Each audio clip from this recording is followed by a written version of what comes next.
Hi friends, welcome to my channel Supriya homely kitchen. আজ আমি আপনার কাছে নিয়ে এসেছি ঝিঙে পোস্ত। তো তার জন্য দেখুন, আমি ঝিঙেটাকে এইভাবে কেটে নিয়েছি লম্বা লম্বা। দুটো আলু সিদ্ধ করে এই আলুটা এরকম ডুমো ডুমো করে কেটে নিয়েছি, আর দুটো কাঁচা লঙ্কা চিড়ে নিয়ে তো কড়াই বসিয়ে দিয়েছি বন্ধুরা। কড়াইয়ের মধ্যে তেল দেবো। তো সর্ষের তেল দিলে ভালো হতো, কিন্তু আমি সর্ষের তেলে করবো না, আমি এটা সাদা তেলে রান্নাটা করবো। তেলের মধ্যে কালো জিরা ফোড়ন দিয়ে দিলাম, শুকনো লঙ্কা দিয়ে দিলাম, গরম করে। তো দেখুন বন্ধুরা, এবার আমি ঝিঙেগুলো দিয়ে দেবো। আলুটা সিদ্ধ বলে আলুটা আগে দিলাম না, ঝিঙেগুলোই আগে দিলাম। ঝিঙেগুলো দিয়ে নিয়েছি। তো দেখুন বন্ধুরা, এবার ঝিঙে থেকে জল বেরোনো স্টার্ট হয়ে গেছে। তো আমি একটু স্বাদ মতো নুন দিয়ে দিলাম, নুন দিয়ে নাড়াচাড়া করবো। ঝিঙে তাড়াতাড়ি হয়ে যাবে, এই জন্য আমি আলুটা আর লঙ্কাটা দিয়ে দেবো, দিয়ে নাড়াচাড়া করবো ভালোভাবে। নাড়াচাড়া করে পরে ফিরছি।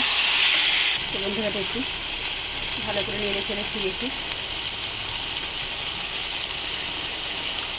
এবারে এর মধ্যে মিক্সার মেশিন ধোয়া জলটা দিয়ে দিলাম, আগে থেকে জলটা দিয়ে দিলাম।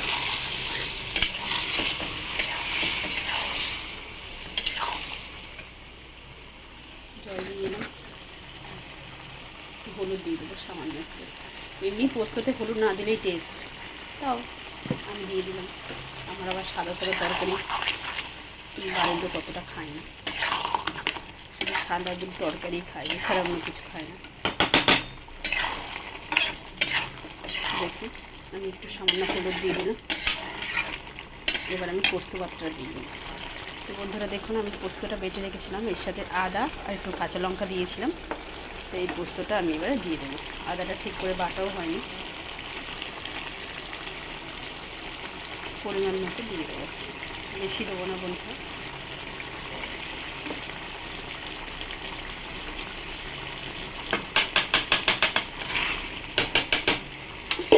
দিলাম,